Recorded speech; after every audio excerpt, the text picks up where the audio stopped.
Ezekiel 41 അധ്യായം. അവൻ എന്നെ ദേവാലയത്തിൽ വിശുദ്ധ സ്ഥലത്തേക്ക് കൊണ്ടുവന്നു. അവൻ അവിടുത്തെ കട്ടിളപ്പടികൾ അളന്നു. അവയുടെ ഓരോ വശത്തിൻ്റെയും വീതി 6 മുഴമായിരുന്നു. പ്രവേശന കവാടത്തിൻ്റെ വീതി 10 മുഴമായിരുന്നു. അതിൻ്റെ പാർശ്വഭിത്തികൾ 5 മുഴം വീതമായിരുന്നു. അവൻ വിശുദ്ധ സ്ഥലത്തിൻ്റെയും നീളം അളന്നു, 40 മുഴം, വീതി 20 മുഴം. പിന്നെ അവൻ അകത്ത് കടന്ന് കട്ടിളപ്പടി അളന്നു. കനം 2 മുഴം, കവാടത്തിൻ്റെ വീതി 6 മുഴം, പാർശ്വഭിത്തികൾ 7 മുഴം.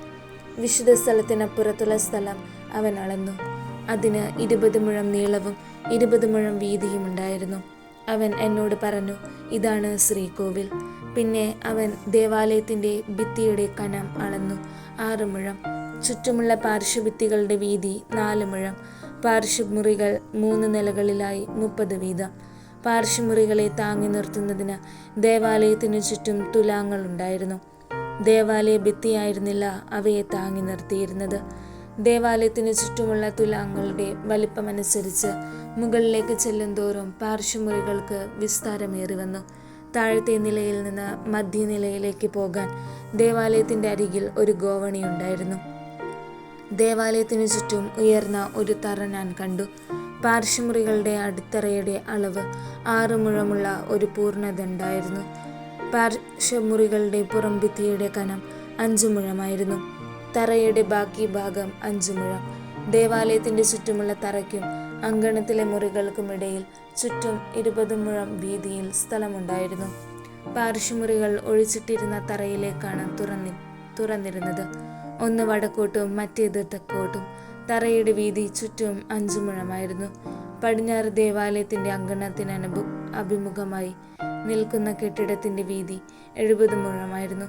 അതിൻ്റെ ചുറ്റുമുള്ള ഭിത്തിക്ക് 5 മുഴം കനവും 90 മുഴം നീളവും. അവൻ ദേവാലയം അളന്നു.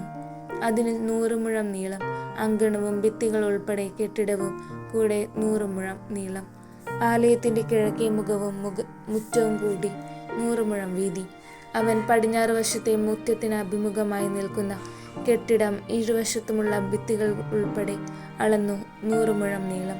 അകത്ത് വിശുദ്ധ സ്ഥലത്തും ശ്രീകോവിലിലും പുറത്ത് പൂമുഖത്തും തറ മുതൽ കിളിവാതിലുകൾ വരെ ചുറ്റും പലകയടിച്ചിരുന്നു. കിളിവാതിലുകൾക്ക് അഴിയിട്ടിരുന്നു. മറയ്ക്കാൻ വിരിയുമുണ്ടായിരുന്നു.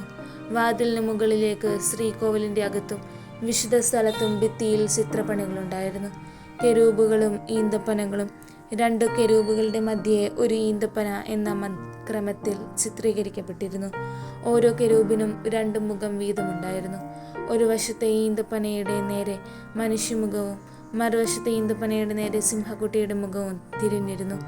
ദേവാലയം മുഴുവനും ചുറ്റും ഇങ്ങനെ കൊത്തിവെച്ചിരുന്നു. ദേവാലയ ഭിത്തിയിൽ തറ മുതൽ വാതിലിൻ്റെ മേൽഭാഗം വരെ കെരൂബുകളുടെയും ഈന്തപ്പനകളുടെയും ചിത്രങ്ങൾ കൊത്തിയിരുന്നു. വിശുദ്ധ സ്ഥലത്തിൻ്റെ കട്ടിളക്കാൽ സമചതുരത്തിലായിരുന്നു. തടി കൊണ്ടുള്ള ബലിപീഠം പോലെ തോന്നിക്കുന്ന ഒന്ന് വിശുദ്ധ സ്ഥലത്തിന് മുമ്പിലുണ്ടായിരുന്നു. അതിന് 3 മുഴം ഉയരവും 2 മുഴം നീളവും 2 മുഴം വീതിയും ഉണ്ടായിരുന്നു. അതിൻ്റെ കോണുകളും ചുവടും വശങ്ങളും മരം കൊണ്ടുള്ളതായിരുന്നു. അവൻ എന്നോട് പറഞ്ഞു, ഇത് കർത്താവിൻ്റെ സന്നിധിയിലെ മേശയാണ്. വിശുദ്ധ സ്ഥലത്തിനും ശ്രീകോവിലിനും ഈ 2 വാതിലുകളുണ്ടായിരുന്നു. വാതിലുകൾക്ക് തിരിയുന്ന ഈ 2 പാളികളുണ്ടായിരുന്നു.